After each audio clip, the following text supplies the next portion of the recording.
We are back and we are live. It is Fight IQ presented by RotoWire, here to talk UFC Rochester. Our main event is Rafael Dos Anjos taking on Kevin Lee, and the trio is back.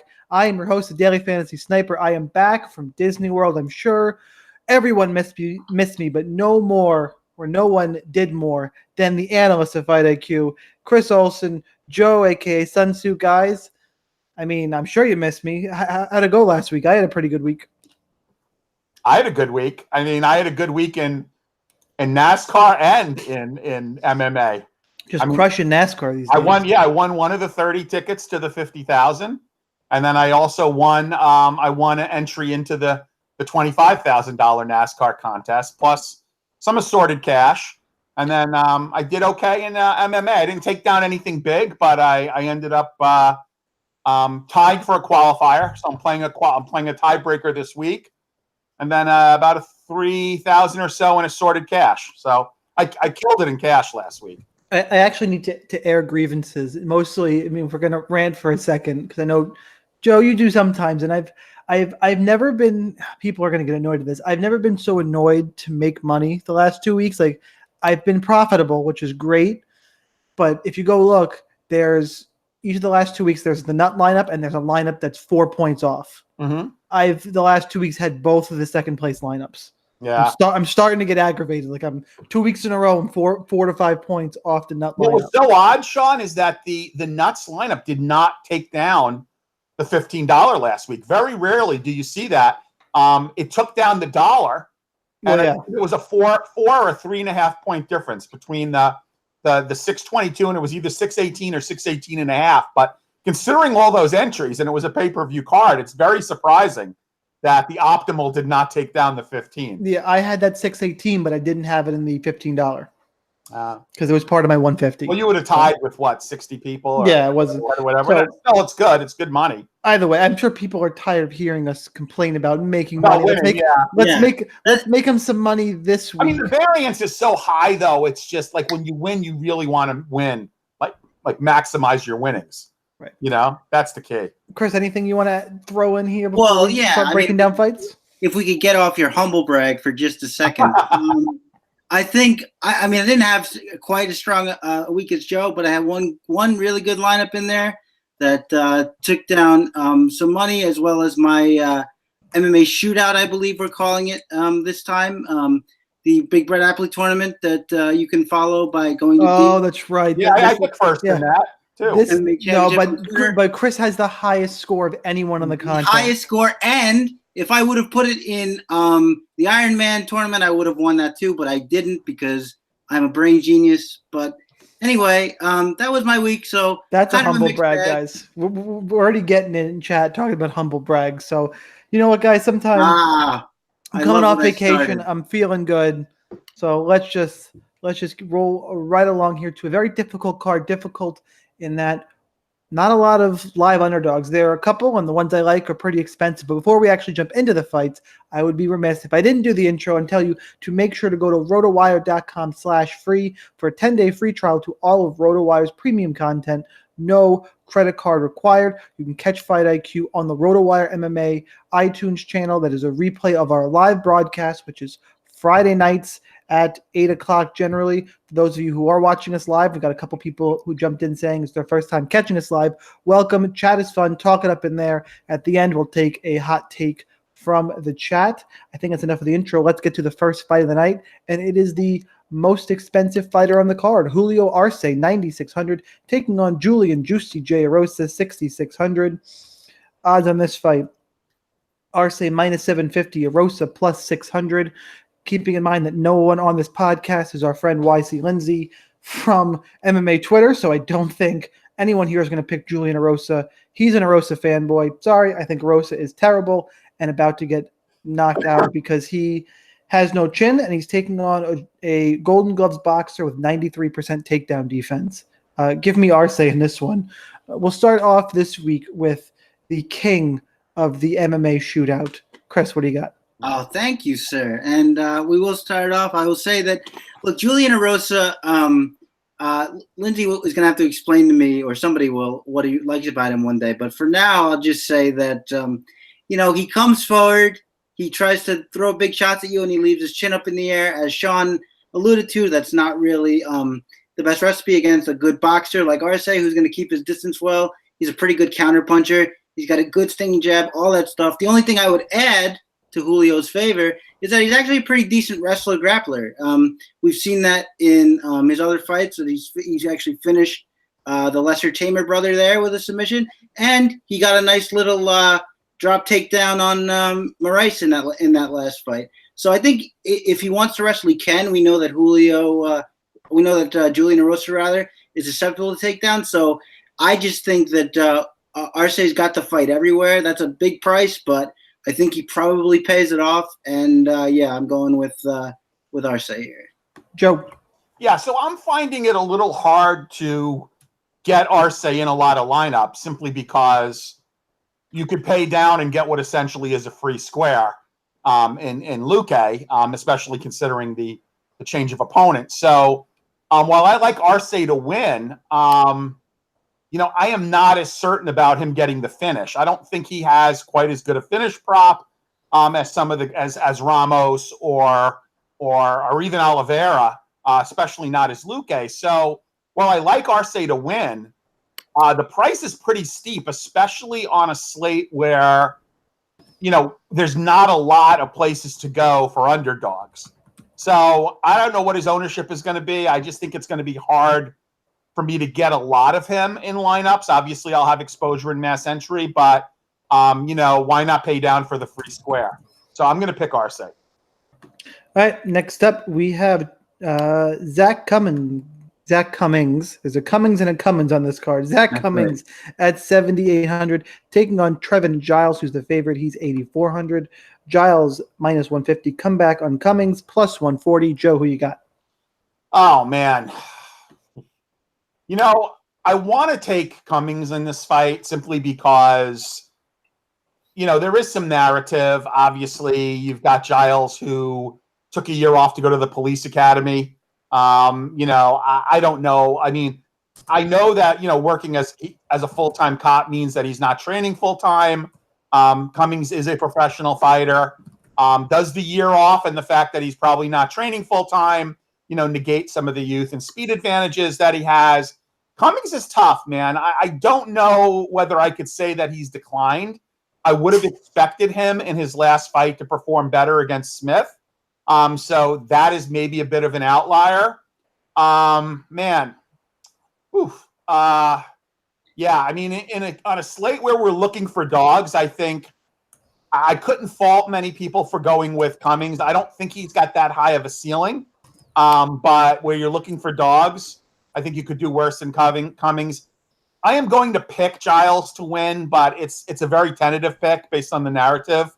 And I wouldn't, I wouldn't kill you if you used Cummings as one of the 3 or so dogs that has some potential on this card. Chris.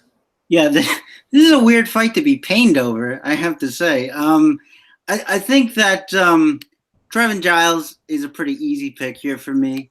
I just think he's more athletic. He's a way better boxer. He's got a nice stiff jab. Cummins tends to carry his hands really low. That's why he was getting marked up by Scott Holtzman in that fight. He basically had his eyes shut. Smith. Wasn't it Smith? Smith, yeah, that's right. Trevor Smith. I think that the problem here too with Cummins is that he doesn't really go for takedowns all that often. And in fact, Giles has more takedowns over the last number of. He has got 2 fights. I think he got 5 in that Kyle Bochniak fight. So if he wants to go for takedowns, I think that would probably be fine too. But I just think he's going to be able to piece him up on the feet here. I don't know if he's going to be able to stop him because Cummings is a tough dude. But I don't really see – I don't know if you mentioned specifically, Joe, I don't really see any real advantage for Cummings here. He's just sort of a slow kickboxer who can wrestle and grapple occasionally, although doesn't really do it that much. So it's hard to really like him here. I think Giles is probably going to take a lopsided decision, if not a finish. So I'm going to pick Giles here. All right. Next up, we have Patrick Cummins, 8,800, taking on Ed Herman at 7,400 odds on this fight. Cummins is a minus 240 favorite. That's right. Patrick Cummings in the UFC is a minus 240 favorite. Whew. Ed Herman plus 220. Well, that's why he's fighting Ed Herman. I will say for me, before I kick this one over to Chris, it pains me to say it, but Cummins is hurt a lot. Herman's plus 220. He's got a decent inside the distance prop for his price range. I'm going to have probably over the field Ed Herman, just because if he's going to win, it's going to be a first-round finish. That being said, I think Cummins, the most likely thing to happen is take him down and lay on him, because that's what Cummins does, and that's what happens to Herman. But when you're looking for – it's a theme on this card that I think it's important to look at. It's not just who we're picking to win fights. It's MMA. There's variance, especially in cards like this where there's not a lot of dogs. It's what dogs can score well should they win the fight. And I think the only way Herman wins this fight is knocking out Cummins early. So I'm going to have some of them in GPPs, but Cummins is my pick. What say you, king of the shootout? Well, no, I agree with you. I think about everything. I do think that Herman's worth the shot. He basically just wades forward and throws big hooks, and he's got a lot of power. And, I mean, that's worth something to a guy that gets hurt a lot. Occasionally he'll throw a jab that sort of looks like it knows where it wants to go. So, but, I mean, the problem is he's just so straight up, and he just has no defense whatsoever. Now, Cummings, besides the wrestling, his main mode of striking on the feet is just to sort of duck under a shot, roll under, and come back up, and it's not much. But I think it probably gets it done on the feet in this fight. I think Herman's just so slow that I can see Cummings just roll underneath and come back up with that counter shot. And the big hooks can leave him open to takedowns as well. So, yeah, I can't pick at Herman here. I think it's justifiable just for the logic of one guy gets hurt, one guy throws big and hard, and if he connects, he might get a knockout. But the pick has to be Cummings. Joe. Yeah, Cummings purely because he has a higher floor with his wrestling. I don't really love this fight. I don't understand why it was made. It makes very little sense to me, unless the UFC is just saying, here's your last hurrah. There's a barista job for you back at Starbucks. I don't get it. I will pick. I mean, Cummings can take a lot of abuse, which is, I guess, a positive trait. So I don't know that I see him getting starched, but I could certainly see him losing a decision. But just because of the floor, I'll take Cummings, but I don't expect to be highly exposed to this fight. See, I actually have a fair amount of exposure to this fight, but different strokes. Anyway, we'll get there. I think we differ in some other places. Mike Trizano, 8,300, taking on, I almost called him Garrett. It's Grant Dawson at 7,900. Trizano he's still the favorite? He is, this line flip. Woohoo! Not even a little line flip. Wow, I thought this was hovering around pick'em. Grant Dawson is now, let me get back to the right page. Grant Dawson is now minus 145 on 5 dimes. 152 in some places. Come back on Trizano plus 135. So here's your chalk. Grant Dawson. It's one of the dogs I liked all week. I'm actually kind of sad he's going to be chalk now. That's a little upsetting, but chalk I'm going to eat. Joe? Yeah, I mean, as much as it pains me because Mike Trizano is my homeboy, before the season of Tough, I actually picked him to win. He trains one town over from me. He's from Ramsey, New Jersey. He's part of the Tiger Schulman stable. Jimmy Rivera, Shane Burgos, Uriah Hall. It pains me. I just, he finds a way to win these close decisions, and I could certainly see that happening here. It's just I'm finding, I don't love a lot of underdogs other than one we're going to talk about later. So there's line value here, so I expect them to be fairly highly owned, Dawson. So I am going to, with great trepidation and disappointment in myself, pick Dawson over the lone wolf, Mike Trizano. Chris. Yeah. Dawson is obviously going to be very highly owned. Number one, as you guys both said, and as is going to be a recurring theme as we talk, it's going to be hard to find dogs. And number two, I mean, a really dedicated, relentless wrestler at that price is really going to draw some eyes. So obviously, I would never fault anybody for picking Dawson. I'm going to have some Dawson too. But as far as the pick goes, I see Trizano winning this fight. And the reason is because I think that while Dawson is a committed wrestler, he's not really a good control grappler, and I think that's gonna hurt him. I think that ready for this, Chris? Ready? I'm gonna jump in and agree with you. All right. Something I wanted to mention earlier is that while I'm picking Dawson as well, and he's very chalky, his last fight was against Erosa, and he did not look great. He had some ring rust in that one, hadn't been in the cage in a while, but he left himself in some precarious spots that. Trizano can snatch a sub. He leaves his neck in some of the places he was doing against Erosa. Like Erosa didn't have a bad first round against Grant Dawson. I forgot to mention that in the open. Everyone's on him, but he didn't look spectacular against Juicy J. He didn't. And in fact, at portions of that fight, Erosa was actually having success just by coming forward and sort of wearing on what looked to be at that point a sort of tired Dawson.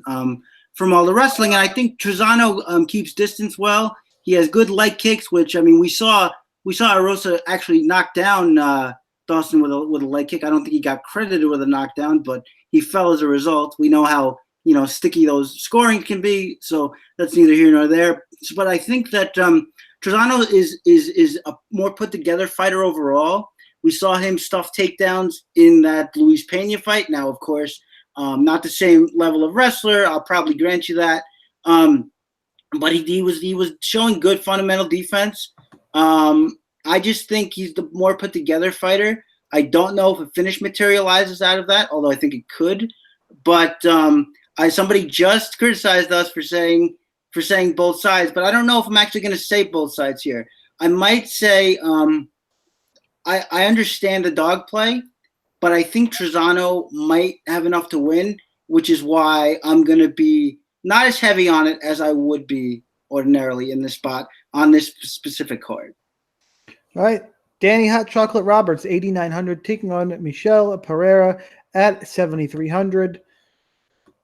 Hot Chocolate is now a minus 240 favorite. Pereira plus 220. Pereira's the guy who does backflips to try and pass guard. Doesn't like to be hit. Danny Hot Chocolate Roberts. Chin issues looked okay, like seemed to hold up okay in a war last time out against Claudio Silva. I don't really know why Pereira's getting a fight in the UFC. Can someone answer that for me? Danny Roberts all day as long as the chin holds up. Chris? Yeah, pretty much. The other thing about Roberts too is that we've seen him really progress as a wrestler and scrambler. Maybe not as a wrestler so much, but he has gone for some takedowns. But as a scrambler, as we saw in his last fight, I think he really does some good work. Danny Roberts just kind of irritates me because I always feel like in these fights where he should be the clearly better striker, he tends to disappoint. We saw that in his fight against who was the prospect that he just fought recently? David Zawada, where I thought he was basically going to be the much better striker in that fight. Turned out he had to win that fight by wrestling and grappling. So, Roberts is a guy who can definitely disappoint you, but I just don't see a lot in Pereira that I like. I think he gets backed up easily. I think Roberts should be the much faster fighter here.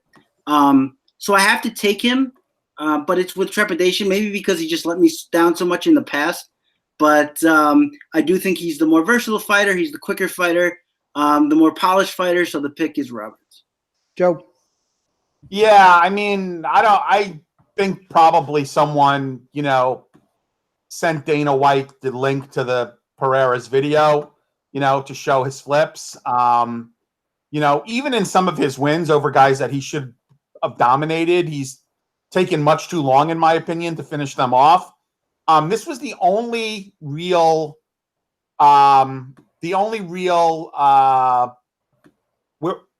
fight where we had, like, during the stare down, where there was a little bit of pushing and shoving. So the guy is obviously a character. I'm going to pick Danny Roberts. He's more technical. As long as he doesn't, play Pereira's game. He should be able to win this fight quite easily. Doesn't always have the highest fight IQ, though, so it's possible. So I was deleting a comment. We're trying to delete a comment. Anyway. I got it. Don't worry. Desmond Green, 9,500, taking on, I don't know, somebody's name I really probably should learn. Oh, yeah, it's Charles Jourdain. Who cares? Des Green, minus 750. Jourdain, plus 600. I don't care about this fight pretty much at all. Desmond Green, aside from knocking out Ross Pearson, doesn't score well, but I don't think Jourdain is very good. And there's so many pay-up options. Does Des Green interest you, Joe? Not really. I mean, obviously there's recency bias. I don't know that finishing Ross Pearson is that much of a big star on your CV in the UFC. This Jourdain guy is pretty dangerous on his feet. I think it's probably going to be a decision. I think there is better value at price points around Des Green, although he will be home. This is a fight that he actually wanted. I mean, not so much an opponent, but he wanted to fight on the Rochester card. Apparently, I think he wrestled in Buffalo, which is very close to Rochester. So, yeah, I'll pick Danny Green to win. I don't know that I like him for a finish here, though. And I think there's probably better value around him. Chris? Yeah, Desmond Green. Danny Green is on the Toronto. Sorry, Danny Green is a basketball player, yeah. Yeah. But, yeah, no, I like Desmond here, too. Not quite sure about the finish this time, if you'll remember. I don't think I was alone, to be fair, although I'm not sure which of you agreed with me now. But I did call for a Desmond Green finish against Ross Pearson in that fight just because I thought that Joe agreed with you. It wasn't me. Pearson tends to overextend. Oh, there you go. Well, that's all right. I didn't want to give you credit. I can admit it wasn't me. All right. Fair enough. Just because I thought that he would be open for the counterpunching, I did like to see Desmond Green get to his wrestling early in that fight. I think that is a good that's a good sign for you if you wanted to do like a contrarian pay up for Desmond, because I think the opponent here has some real trouble defending takedowns. Opponent here basically just likes to stalk forward and sort of wing big shots at you and do crazy things. He's got a spinning back fist knockout on the resume there. I just think Desmond Green will be able to impose his will here. I think he'll be able to get takedowns whenever he wants them. And I think the counter shots will be open again. So I think there are a lot of spots to pay up for here. So it's hard to say, absolutely pay up for Desmond Green after a one finish showing. But look, with all the competition, I mean, on a normal card, people probably wouldn't pay up this much for Desmond Green. On a card like this, they probably won't pay up for him at all. So I do think the opponent has a lot of holes in his game that can be exploited. So look, if you're looking for that contrarian pay up, it's Desmond Green. Otherwise, I would pass this. But the pick is Desmond Green. Yeah, I want to bring up something regarding that in a minute when we talk about Davi Ramos and Austin Hubbard. But before that, it's Aspen Ladd at 9,100 taking on Sijara Eubanks at 7,100. I think this is one of the more interesting spots in the card that people have been talking about, and I think you're going to have to get this one right, at least how to play it. Aspen Ladd is minus 315. Sijara Eubanks is plus 285. These two fought 2 years ago. Ladd won a unanimous decision. I think the line's a little too wide. 7,100 at that price range. Sijara is my favorite play down there. I do think she's improved. I still straight up would pick Ladd. It's similar to what I mentioned earlier. Who could break this slate or who could end up on the optimal? And if all these favorites we're picking are winning, Dawson is a dog, but he's 7,900.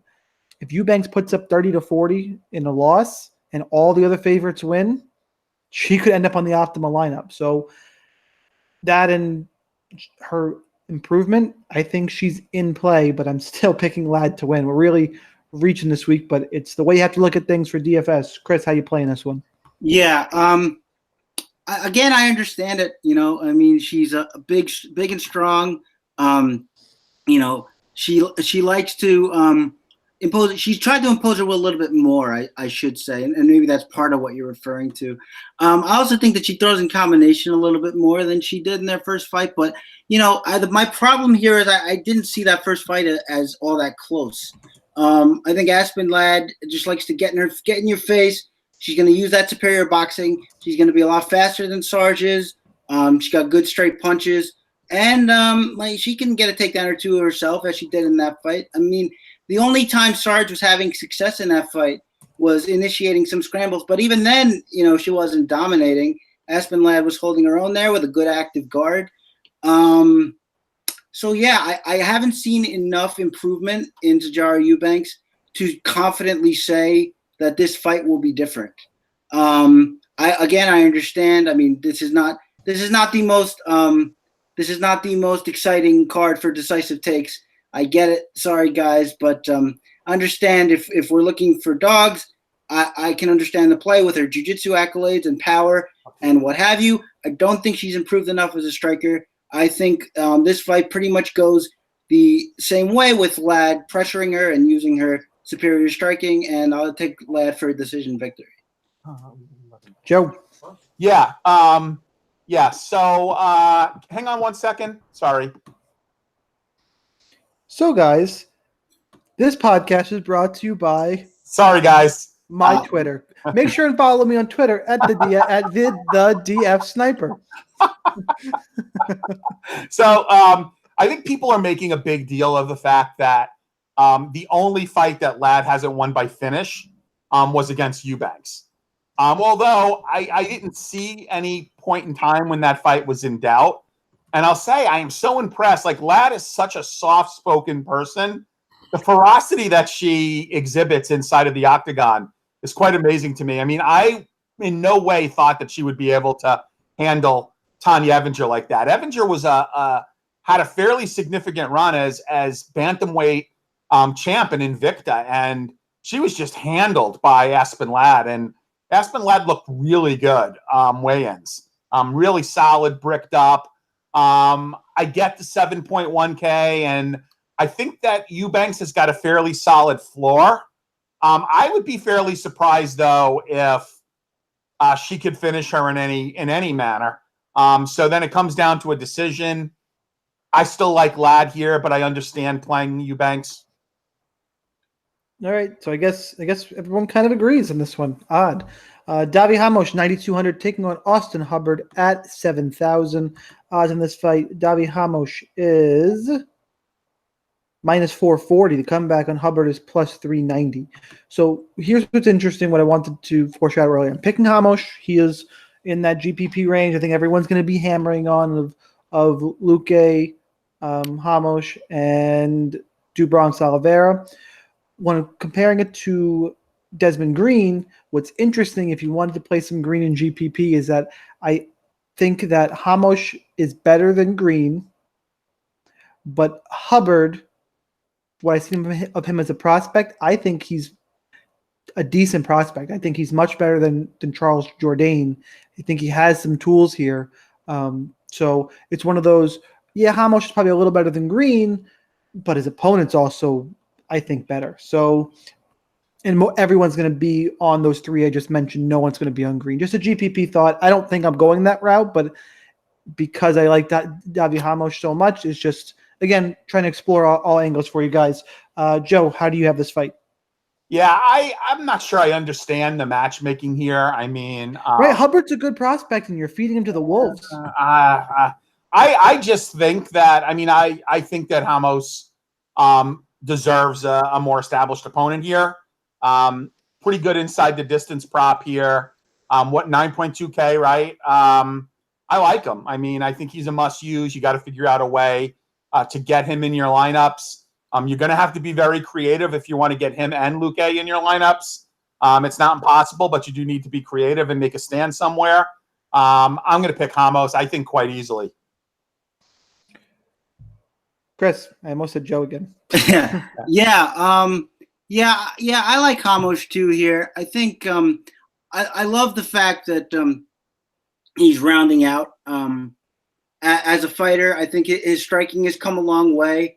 I think that even in that fight like a guy like Chris Gruchmacher, who was just pressuring him. He found ways around the pressure. I don't think Austin Hubbard is a bad prospect. I just think that the way Ramos has been looking for takedowns in his fights, that he's going to get one and eventually just going to sub him out. Like I do really think it's that straightforward here. I just think that I understand, of course, again, the tendency that we need to look for dogs, but I think there are better spots here. I think Ramos is better everywhere, and I think he takes it. All right, next up, we have Charles do Bronx Oliveira at 9,300 taking on Nick Lentz at 6,900. Everyone knows how I feel about Nick Lentz if you listen to any podcast.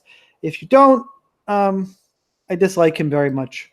And we'll leave it there. Oliveira's minus 335. Lentz is plus 305. Chris, break this one down. Yeah, so this is one where, like, I couldn't really fault you that hard if you went a little bit for Lentz. I think that his striking has improved somewhat since the last time these guys fought. Incidentally, if people aren't aware, this is actually a weird trilogy fight. It is a trilogy fight. It just one is a no contest. Charles Oliveira won the first one. I think I forget the order, but one was a Charles Oliveira sub win. One was a no contest by a knee, and now here we are for the third one. The first fight, I think they both improved as strikers. The first fight, Oliveira was basically just looking for the clinch to guillotine him the entire time. Now, in his defense, he eventually got it. So I think we can't really fault him too much.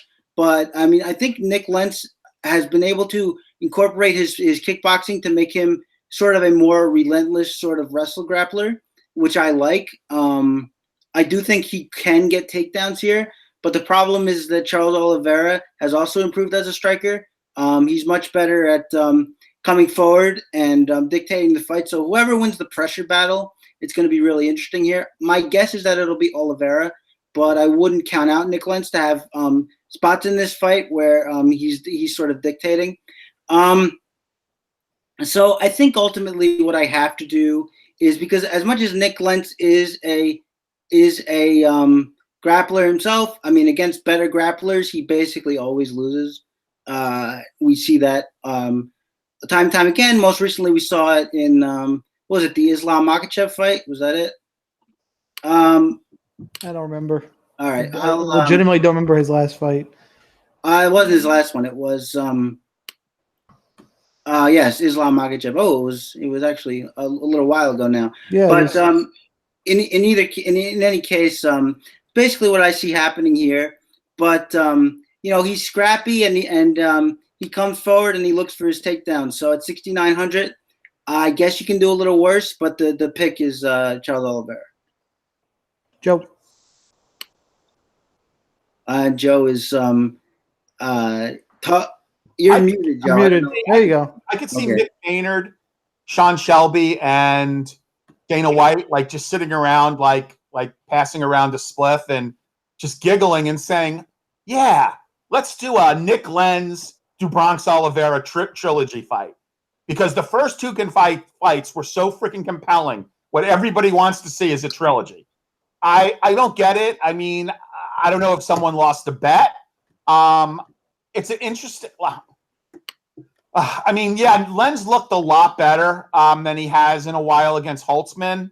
But I still don't understand, like, why. Like, is it a punishment? Is like, did do Bronx sleep with somebody's wife or girlfriend? If anybody deserves a top 10 opponent, it's him. So, like, why is he having a trilogy fight against Lentz? And why does anybody think this fight's going to end up any differently? I have do Bronx by submission, although, Lentz might have enough to make it last a round or two, but I still think the outcome is preordained. So Oliveira by decision. All right, let's move on to Vicente Luque, 9,400, now taking on somebody whose first name I legitimately don't know. Is it Derrick Krantz? I think it's Derrick Krantz. Derrick, D-Rock. 6,500. Minus 975 for Luque. Comeback on Krantz is plus 775. I don't usually do this. So I do MMA content lots of places. I'm going to give you an insight into something I wrote somewhere else, and it basically goes with Vicente Luque is legit. Derrick Krantz is a regional prospect, a regional headliner prospect, and as long as Luque, who is the real deal, is on his game, it is totally appropriate for you to turn to your friends that you have watching this card, if they're not diehard UFC fans, and ask them, "Hey, you want to see a dead body? You should watch the TV."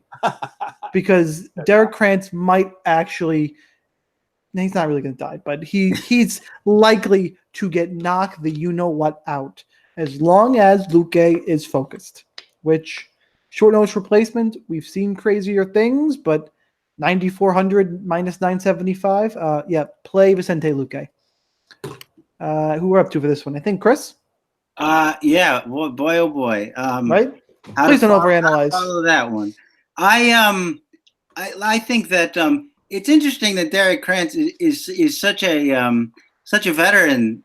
He's got 33 fights under his belt. But 5 of those losses are by sub. Luque could easily do that. He's going to be much faster. He just throws in combination. Krantz is like a very slow sort of counter-punching kickboxer, and that's just not going to do it here. I think that if you're going to beat a guy like Luque, you need to have like some kind of tools or Krantz has some power, so I guess he could land a shot as anybody can, but that's pretty much all I'm seeing here. I think Luque is better everywhere.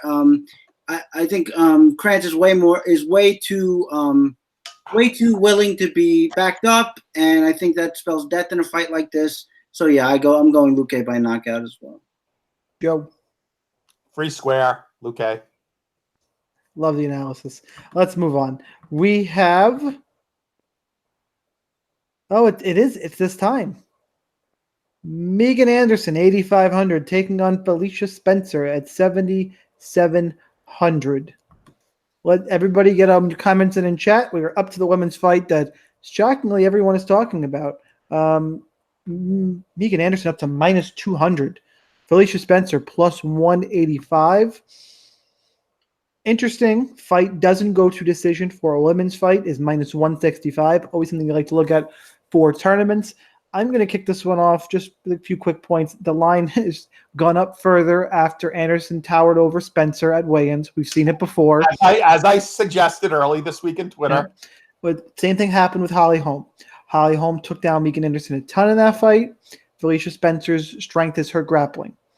Megan Anderson, though, much better striker, physically stronger.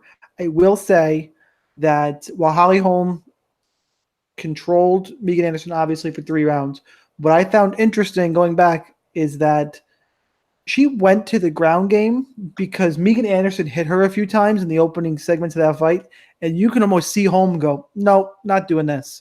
The path of the least resistance, which obviously you cannot falter for taking, and dominated Megan Anderson.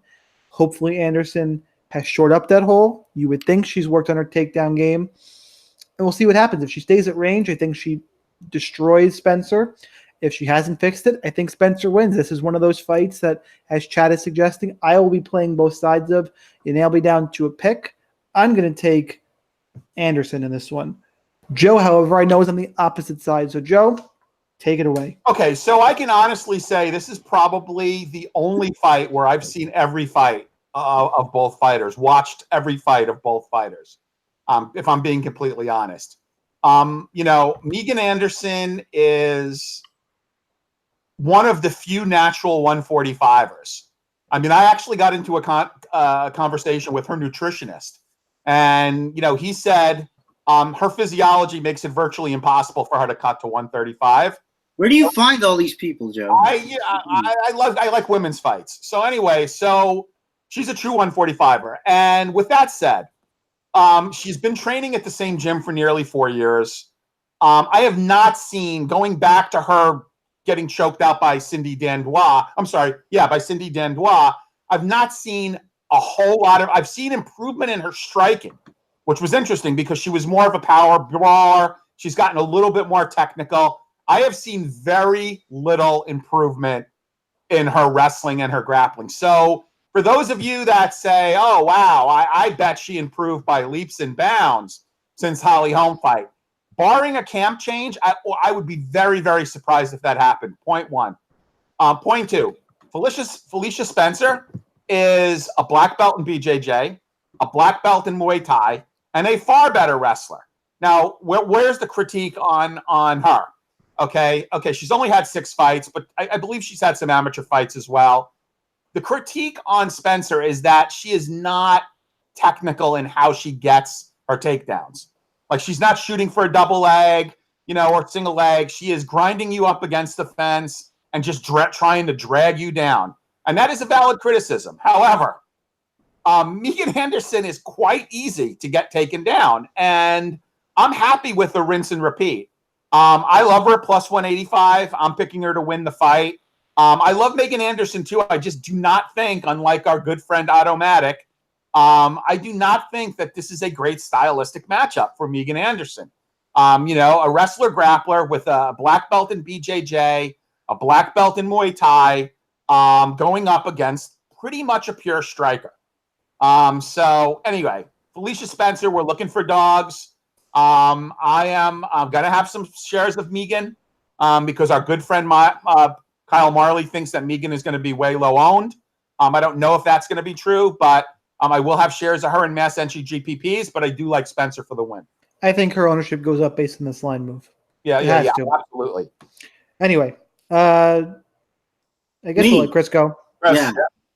I mean, gotta let Chris go. It's a women's fight. We just need Joe's opinion. We can go, right? No, that's not. Well, go ahead, Chris. I'll make it quick. I mean, to say that if she keeps the fight at range, there basically is no keeping the fight at range against Felicia Spencer. All she's going to do is walk forward and try to get into the takedowns. Now, the height of Megan Anderson is what I think people are going to gravitate to, those who do like her, because obviously that's good, not just for head kicks, but for striking in general.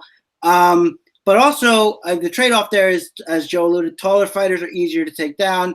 They have lower higher center of gravity. Yep. And we saw Megan Anderson. Now you can argue that a lot of those takedowns for Holly Holm were strength takedowns because they weren't very technical. But I think Spencer is plenty strong enough if it comes to that. And I like her trip takedowns against the fence. I think there's some technique there. I think if you are betting on Megan Anderson here, what you have to hope is that she can stop. It's like literally stop Spencer before she gets this fight to the ground. The thing about Spencer is she is relentless. Even if she gets tired in fight, even if she's losing certain portions of the fight, she doesn't stop coming. So phrasing, boom. Huh? Nothing. Okay. Sorry. I'll play it back. I didn't hear. I said phrasing. Okay. What are we not doing? Oh, look, he watches Archer. Yeah, Good job. I'm very proud of you. Anyway, we'll talk Archer later. But the point here, I think, is that I will make the point in chat that this is very reminiscent of Antonina Shevchenko versus Roxy Modafferi, and there is some element of that for sure. I do think it's binary in the sense that either Spencer gets her takedowns or Megan wins it on the feet. For that reason, and looking for dogs, I think in that sort of fight where it's either one or the other, I think going for the less expensive fighter is probably the good play, especially when the less expensive fighter can get the fight to where she can absolutely dominate it. I mean, Holly Holm was basically getting to any position she wanted once Megan Anderson was on the ground. I don't think you shore polls like that in 6 months or a year or however long it's been.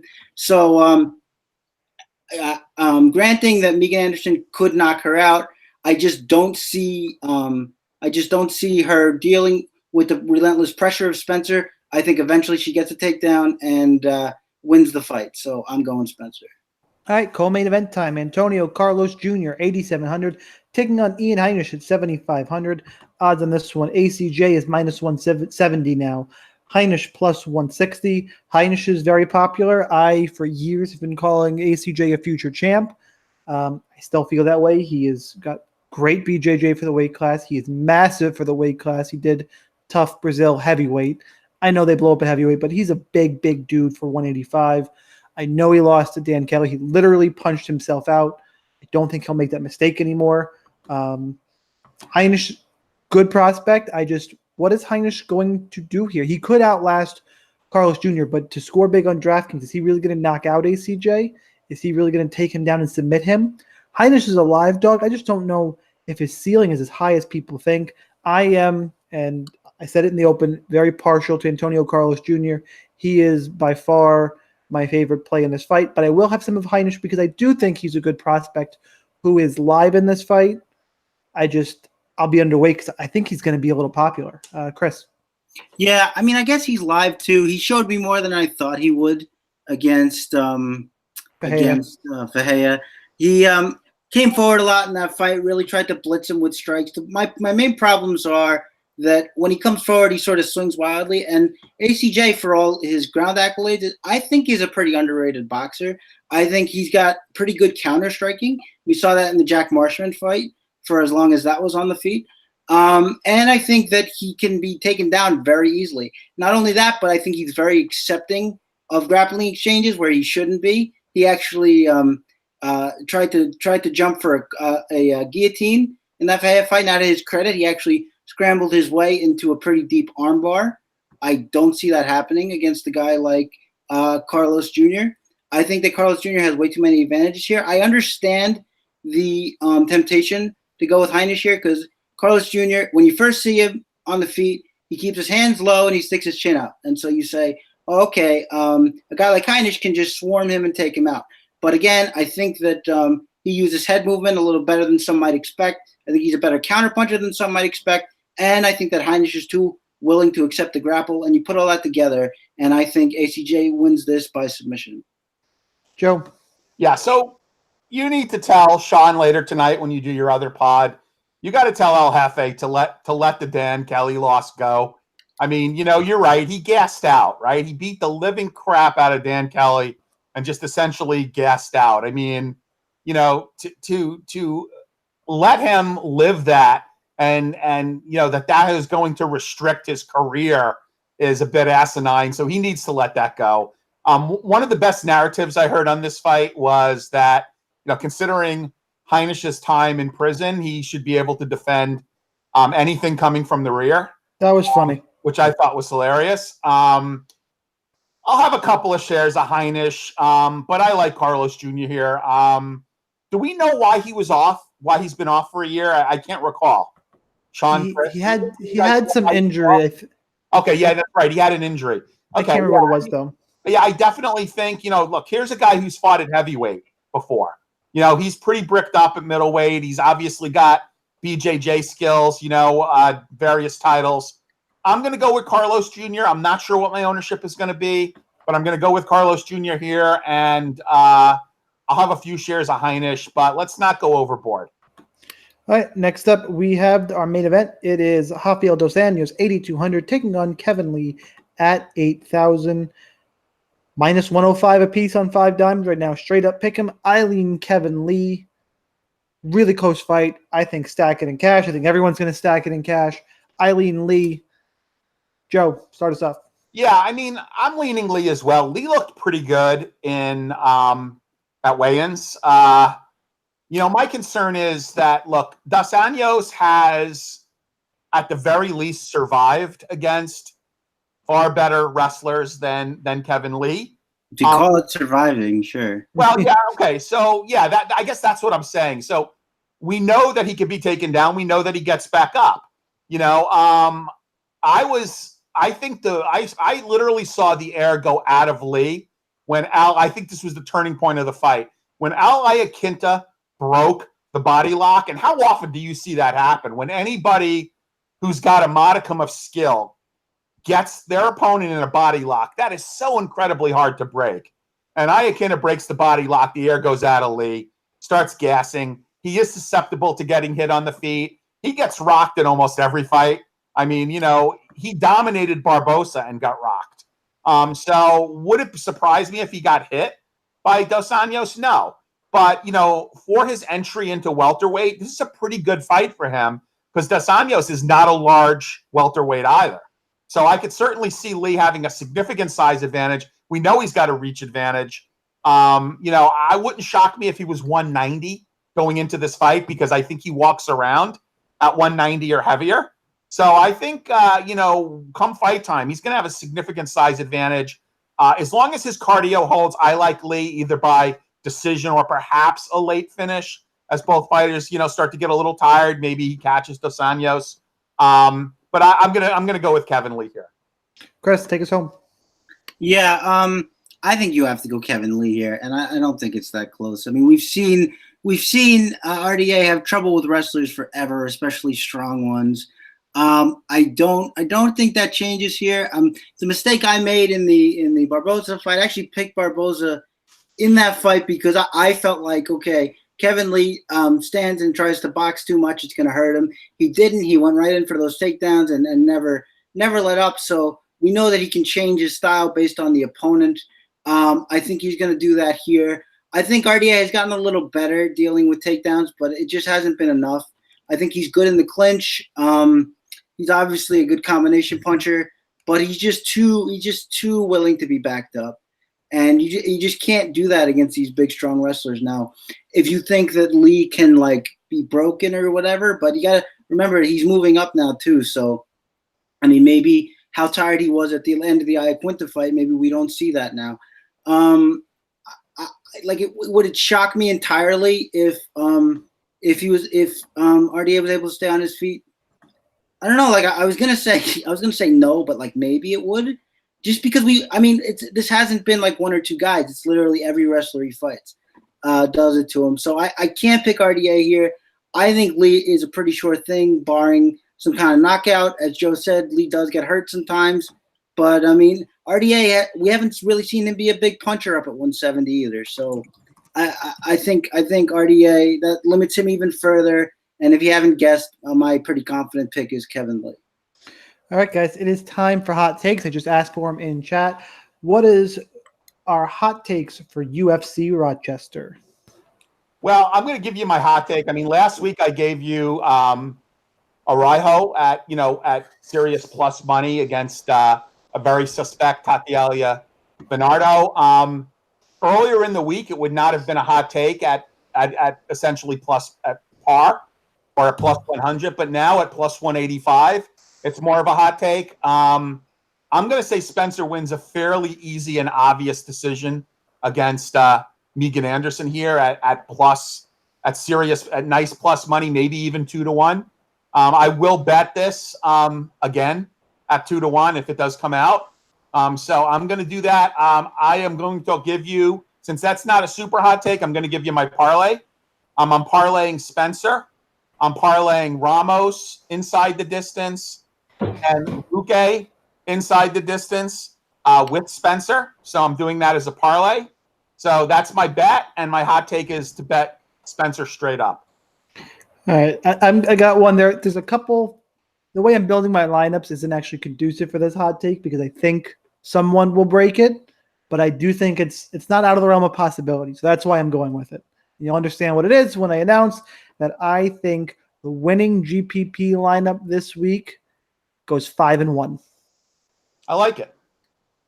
So I'm building my lineups that someone's going to pull it off, whether it's Herman or Sijara, but I think it's totally out there that 5-1 takes it down, and you need all the 100-point scores and the best losing fighter. So that's my hot take. Chris. Yeah, let's have some fun here, especially since Joe already has Spencer. I'm going to say that Nick Lentz is the highest scoring dog on this card. Wow. Nice. And we're going to go with chat. We got a couple people who agree.